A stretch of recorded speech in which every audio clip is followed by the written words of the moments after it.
Hi friends, I am Sunil Yadav. Once again I will come back with class 10 poetry chapter number 3rd. The name of the poem A Tiger in the Zoo.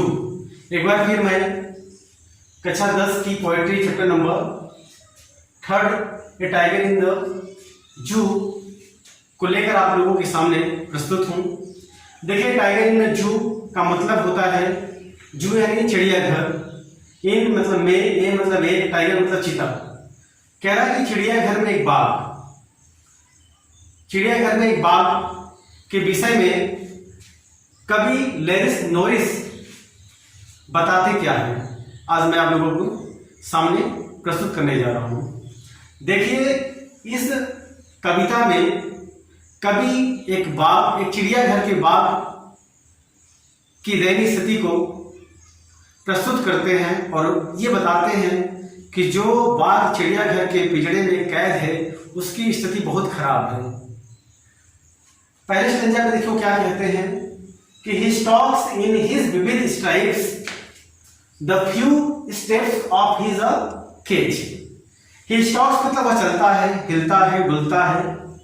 the few steps कुछ कदम of his cage पिंजरे में, in his vivid stripes। कभी कहता है कि बाघ पिंजरे में कुछ कदम चलता है तो उसके शरीर की जो चमकीली धारियां हैं, जो पट्टियां हैं, वो बड़े स्पष्ट रूप के साथ दिखाई दे रही हैं। जो लोग चिड़ियाघर को देखने के लिए आए हैं उनको चिड़ियाघर के कोठरी में, पिंजरे में कैद बाघ बड़े आसानी के साथ दिखाई दे रहा है। स्टॉक्स मतलब यहां पर होता है चलना, डगमगाना, हिलना, मूवमेंट करना। The few steps of his cage, वह पिंजरे में कुछ ही कदम चलता है।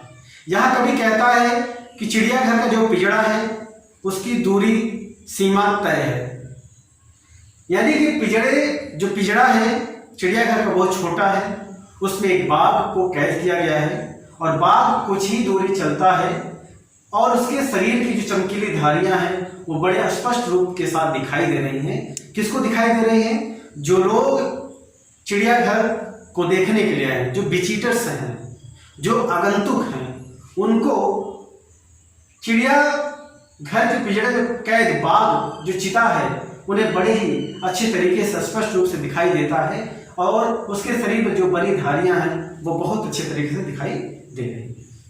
यहां पर फिर कवि कहता है कि on a pads of velvet quiet, pad तलवे, यानी कि जो बाघ है चिड़ियाघर के पिंजरे में कैद, उसका जो पैड है, जिसका तलवा है, ऑफ वेलवेट, यानी उसके पैरों के तलवे मखमली हैं, मुलायम है, जिससे वो मूवमेंट तो कर रहा है लेकिन किसी भी प्रकार का कोई आवाज नहीं आ रहा है। क्वाइट इसलिए किसी भी प्रकार की कोई आवाज नहीं आ रही है। इन हिज क्वाइट रेज, वो क्या है?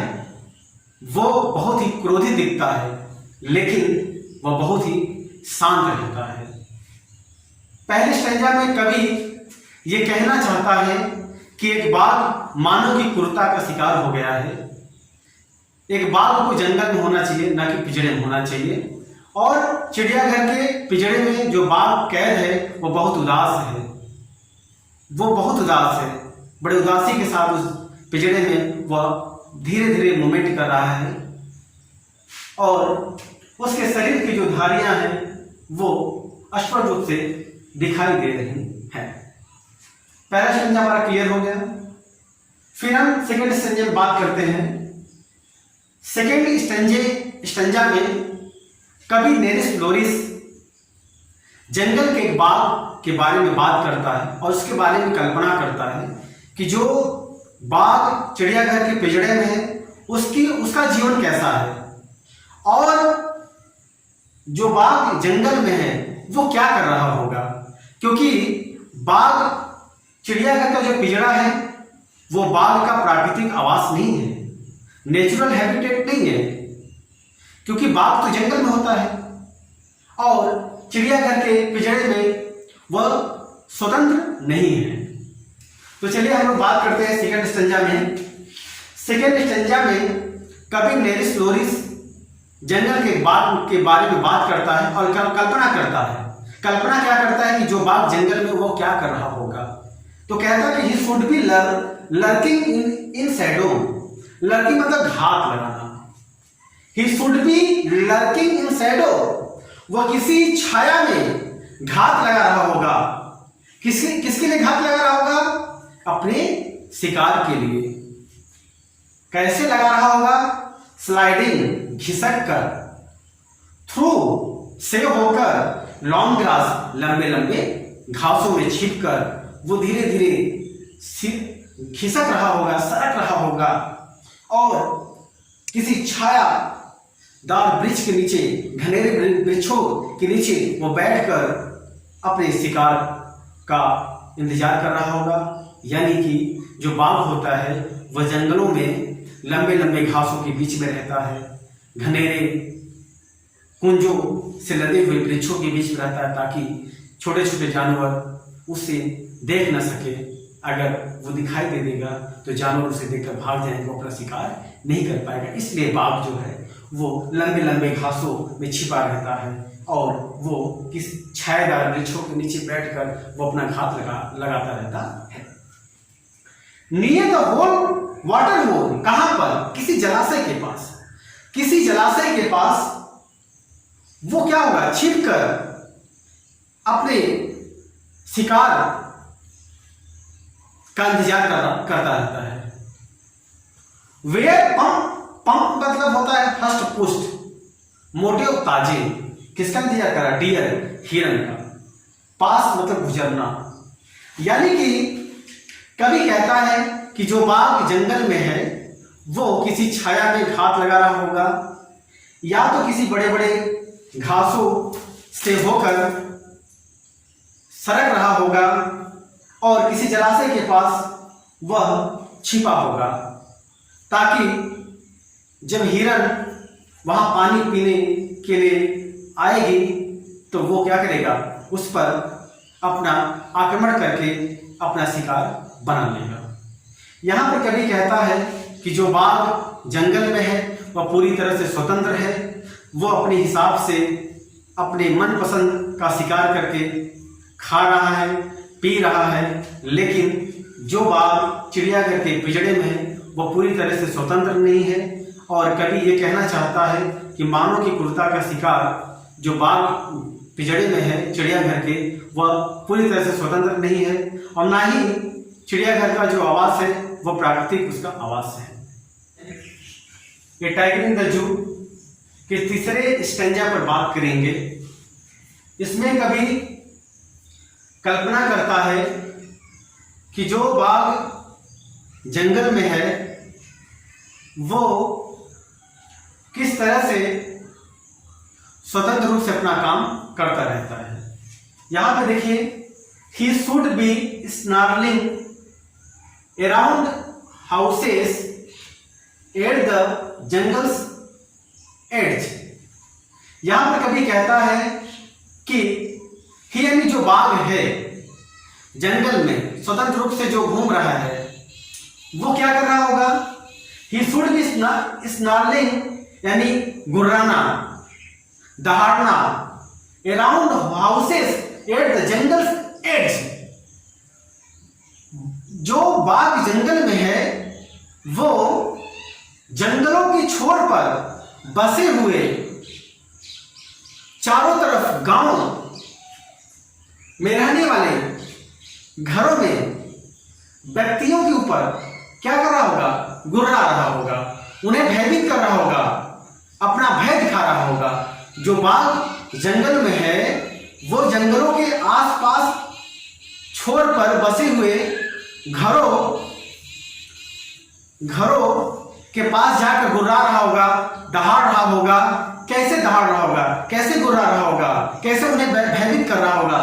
यहां देखिए, बेयरिंग मतलब दिखाकर, हिज वाइट फैंग्स अपने नुकीले दांतों को हिज क्लास अपने पंजों से, यानी कि जो शेर है, जो बाघ है, वो जंगलों के छोर पर चारों तरफ बसे हुए घरों के पास जाकर अपने सफेद और नुकीले दांतों को दिखाकर, पंजों को दिखाकर उन्हें गुर्रा रहा होगा, उन्हें भयभीत कर रहा होगा। फिर देखिए, टेररिज्म द विलेज, गांव वालों को भयभीत कर रहा होगा। यानी कि जो बाघ जंगल में होगा वह जंगलों के छोर पर बसे हुए घरों में रहने वाले जो गांव के लोग हैं उन्हें भयभीत कर रहा होगा अपने सफेद दांतों, अपने पंजों को दिखाकर।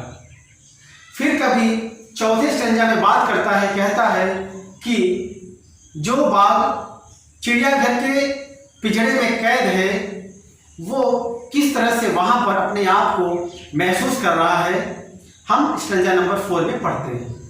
कभी कहता है but he is locked in a concrete cell, cell यानी कोठरी, कॉन्क्रीट मतलब होता छोटे छोटे कंकड़ों से मजबूत बनाई गई कोठरी। कहता है कि जो बाघ चिड़ियाघर के पिंजरे में है वो लॉक कर दिया गया है, वो पिंजरे में कैद है। और कहाँ कैद है? वो चिड़ियाघर के छोटे छोटे कंकड़ों से बनाई गई कोठरी में कैद है। हिज स्ट्रेंथ, उसकी जो पावर है, उसकी जो ताकत है, बिहाइंड बार्स, उस कोठरी के सलाखों के पीछे ही दफन हो गई है। उसके पास जितना पावर है सब उसी सलाखों के पीछे, उसी कोठरी के सलाखों के पीछे ही दफन हो गई है, अर्थात वहीं पर रह गई है। Stalking the length of his cage, और वो मूवमेंट कर रहा है, चल रहा है उसी पिंजरे की लंबाई तक, यानी कि चिड़ियाघर के पिंजरे की जितनी लंबाई है, शेर की ताकत वहीं पर सहम गई है, वहीं पर ठहर गई है, वहीं पर रुक गई है, और वह उस पिंजरे की लंबाई तक ही वह चल फिर पा रहा है।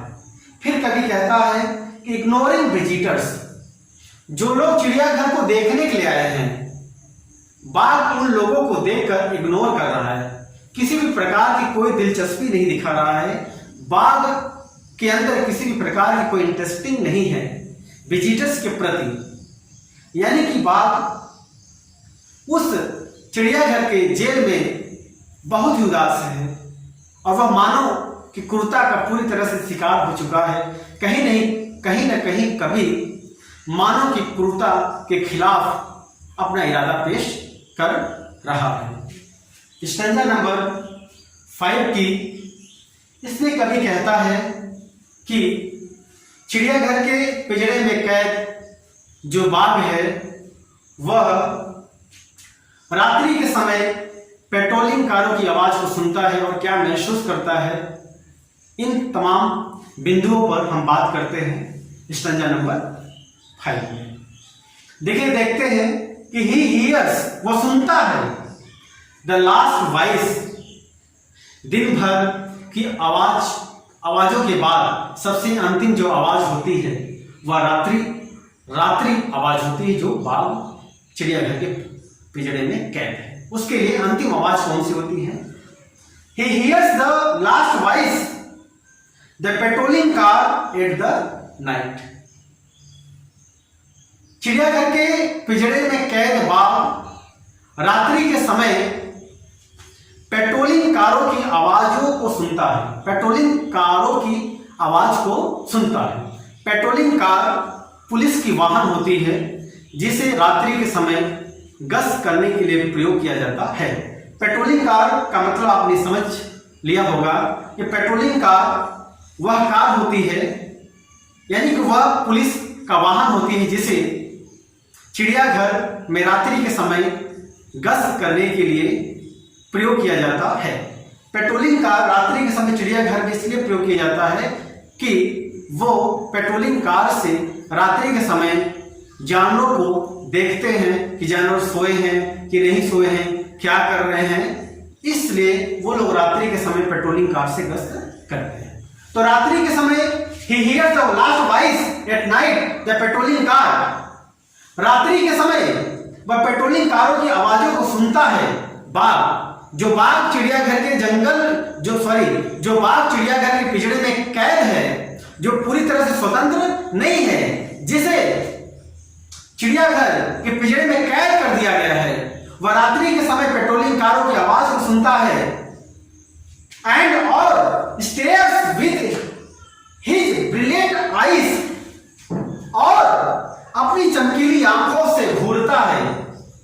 किसे घूरता है? एट द ब्रिलियंट स्टार्स, चमकती हुई तारों को। चमकती हुई तारों को वो रात्रि के समय घूरता रहता है और उदास होकर एकदम घूरता रहता है। यहां पर कवि ने कहा कि रात्रि के समय चिड़ियाघर के पिंजरे में कैद जो बाघ है वो पेट्रोलिंग कारों की आवाज को सुनता है और अपनी चमकीली आंखों से ब्रिलियंट आईज, अपनी चमकीली आंखों से चमकते हुए तारों को घूरता रहता है। तो मैं उम्मीद करूंगा कि आपको स्टैंजा नंबर 5 आपको पूरी तरह से समझ में आ गया होगा। तब तक के लिए आप सबको